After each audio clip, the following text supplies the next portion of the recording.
सुबह के 7 बजते ही मक्खनलाल की कढ़ाई में समोसे छनने लगते और उनकी महक पूरे गांव की गलियों में तैरने लगती। लोग कहते थे कि मक्खनलाल के हाथों में जादू है, जो एक बार उसके समोसे खा लेता वो बस उसका मुरीद हो जाता। मक्खनलाल का नियम पक्का था, साफ सफाई, शुद्ध देसी मसाले और ताजे आलू। उसकी दुकान के बाहर हर वक्त ग्राहकों का तांता लगा रहता। मक्खनलाल अपनी मेहनत से खुश था और उसका घर भी अच्छे से चल रहा था। लेकिन कहते हैं ना कि इंसान का सबसे बड़ा दुश्मन उसका अपना लालच होता है। जैसे जैसे मक्खनलाल की प्रसिद्धि बढ़ी, पास के शहर से भी लोग उसके समोसे खाने आने लगे। एक दिन मक्खनलाल अपनी दुकान के गल्ले में रखे पैसों को गिन रहा था। उसने सोचा, दिन भर में 500 समोसे बेचकर मैं इतना कमाता हूँ, अगर मैं लागत थोड़ी कम कर दूं तो मुनाफा दोगुना हो सकता है। लोगों को क्या पता चलेगा, उन्हें तो बस चटनी और स्वाद से मतलब है। अगले दिन से मक्खनलाल का व्यवहार और व्यापार दोनों बदलने लगे। उसने सबसे पहले आलू की क्वालिटी गिरा दी। वो मंडी से सस्ते और आधे सड़े हुए आलू लाने लगा। मसालों में मिलावट शुरू कर दी और जिस तेल को वो हर दिन बदलता था, अब उसी काले और जले हुए तेल को हफ्तों तक इस्तेमाल करने लगा। उसका नौकर रामू, जो सालों से उसके साथ था, उसने टोकने की कोशिश की। मालिक, तेल बहुत काला हो गया है, इसे बदल दीजिए, सेहत के लिए ठीक नहीं है। मक्खनलाल ने उसे डांटते हुए कहा, तू अपना काम कर, मेरा गुरु मत बन। तेल जितना ज्यादा गर्म होगा, समोसे उतने ही कुरकुरे बनेंगे। मक्खनलाल अब और भी चालाक हो गया था। उसने समोसों का आकार थोड़ा छोटा कर दिया, लेकिन दाम वही रखे।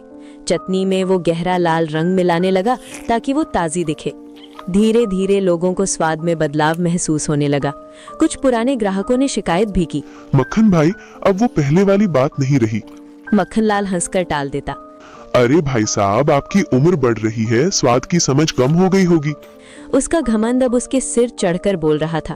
उसने समोसों के साथ मिलने वाली मुफ्त की सब्जी बंद कर दी और पानी के भी पैसे लेने लगा। उसका गल्ला तो भर रहा था, लेकिन उसकी ईमानदारी का बर्तन खाली होता जा रहा था। गांव के सबसे अमीर और रसूखदार व्यक्ति ठाकुर साहब के बेटे की शादी तय हुई। ठाकुर साहब ने मक्खनलाल को बुलाया और कहा, मक्खन, पूरे जिले से मेहमान आ रहे हैं, मुझे 2000 समोसे चाहिए। और याद रखना, साख का सवाल है, पैसे की चिंता मत करना, बस स्वाद लाजवाब होना चाहिए। मक्खनलाल की आंखें चमक उठी। उसने मन ही मन हिसाब लगाया कि अगर वो सबसे घटिया सामग्री इस्तेमाल करे तो इस एक ऑर्डर से वो इतना कमा लेगा कि अपनी दुकान को आलीशान रेस्टोरेंट में बदल सके। उसने ठाकुर साहब से एडवांस पैसे लिए और काम पर लग गया। उसने बाजार से सबसे सस्ता मिलावटी डालडा खरीदा। मसाले ऐसे इस्तेमाल किए जो सिर्फ जीभ पर जलन पैदा करें, ताकि स्वाद का पता न चले। रामू ने फिर चेतावनी दी, मालिक, इतने सारे लोगों की सेहत का सवाल है, ऐसा पाप मत कीजिए। मक्खनलाल ने गुस्से में रामू को नौकरी से निकाल दिया। शादी का जश्न शुरू हुआ। गर्मा गर्म समोसे परोसे गए। भूख और खुशबू के चक्कर में मेहमानों ने जमकर समोसे खाए। लेकिन 2 घंटे बीतते बीतते उत्सव का माहौल चीख पुकार में बदल गया। एक के बाद एक मेहमानों को उल्टियां होने लगी, कुछ बेहोश होकर गिरने लगे। ठाकुर साहब के बेटे की हालत भी बिगड़ गई। गांव में अफरा तफरी मच गई। डॉक्टर बुलाए गए तो पता चला कि ये भयंकर फूड पॉइजनिंग का मामला है। डॉक्टर ने साफ कहा, किसी जहरीली चीज या बहुत ही खराब तेल के इस्तेमाल से ऐसा हुआ है। ठाकुर साहब का गुस्सा 7वें आसमान पर था। उन्होंने तुरंत पुलिस को सूचना दी। अगली सुबह तक पूरी सच्चाई सामने आ गई। पुलिस ने मक्खनलाल की दुकान पर छापा मारा। वहां का नजारा देखकर पुलिस वाले भी हैरान रह गए। बर्तन गंदे थे, तेल से बदबू आ रही थी और सड़े हुए आलू का ढेर लगा था। मक्खनलाल को पुलिस ने सबके सामने हथकड़ी लगाकर घुमाया। गांव के वही लोग जो कभी उसकी तारीफ करते नहीं थकते थे, आज उसे कोस रहे थे और पत्थर मार रहे थे। उसकी दुकान को प्रशासन ने सील कर दिया और उस पर इतना भारी जुर्माना लगा कि उसे अपना घर तक बेचना पड़ा।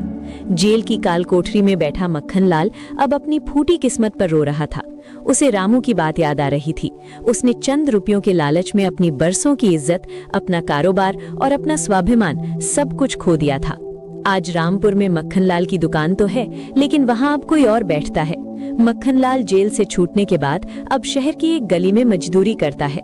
उसे अब समझ आ गया है कि लालच की भूख कभी शांत नहीं होती, वो इंसान को ही खा जाती।